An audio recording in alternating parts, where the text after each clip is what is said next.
Non mais sérieux quoi. C'est quoi tous ces chiffres? On n'y comprend rien.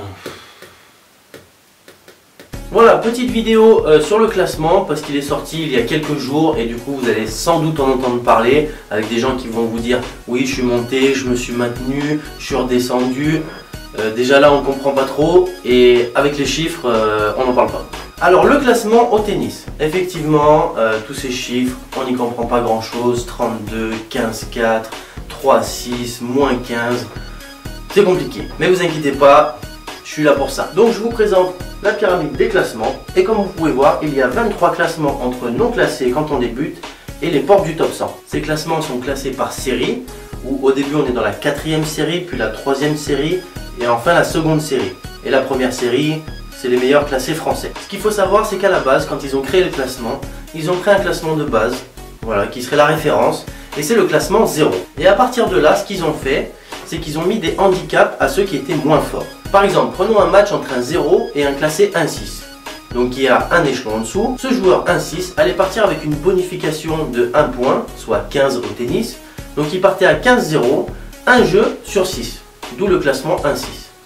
2-6 c'était 2 jeux sur 6, etc. Autre exemple avec un petit peu plus d'écart, le joueur 15, qui a 6 classements d'écart avec le joueur classé 0, lui partait avec une bonification de 15-0, mais tous les jeux du match.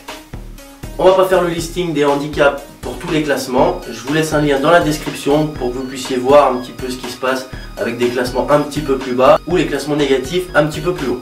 Voilà, quand on parle à un pote ou une copine qui nous dit ah tu fais du tennis, t'es classé combien? Voilà, quand on lui dit 15-2, 34, voilà, ça veut rien dire. Et souvent on nous pose une autre question à laquelle on ne peut pas forcément répondre.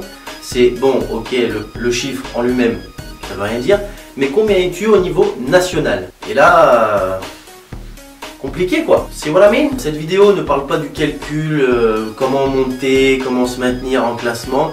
Mais ce qu'il faut savoir, c'est qu'entre le début d'une saison et la fin d'une saison, on peut monter plusieurs fois dans l'année si on a les points nécessaires. Et en fin d'année, on calcule le classement qu'on a, on repart à 0 et on recommence pour une année. Donc toujours dans mon tableau, vous pouvez voir à côté de chaque classement un chiffre qui correspond au nombre de personnes à ce classement en France. Et vous pouvez remarquer également que plus on monte, moins il y a de personnes à ce classement parce que plus on monte, plus ça devient dur. Par exemple, chez les hommes, on a 340 458 joueurs. Et si vous êtes 32 et qu'on vous pose la question ah ouais tu fais du tennis, mais c'est quoi ton classement français au niveau national? Ah moi je suis 32, je vais pas me la péter hein, 190 957e. Easy.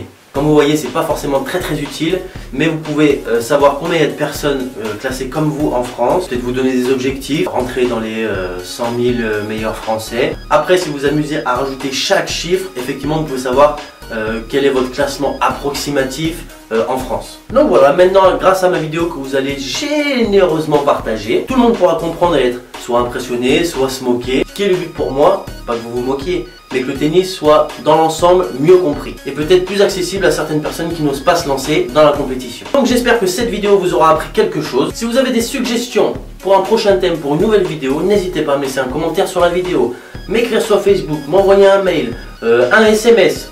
Djokovic. J'aurais pu éviter. Voilà, cette vidéo est terminée, j'espère qu'elle vous a plu. Plutôt simple pour commencer, parce que déjà c'est ma première vidéo. Étant prof de tennis, pour nous, il y a certaines choses qui sont plutôt naturelles, qu'on a appris il y a longtemps.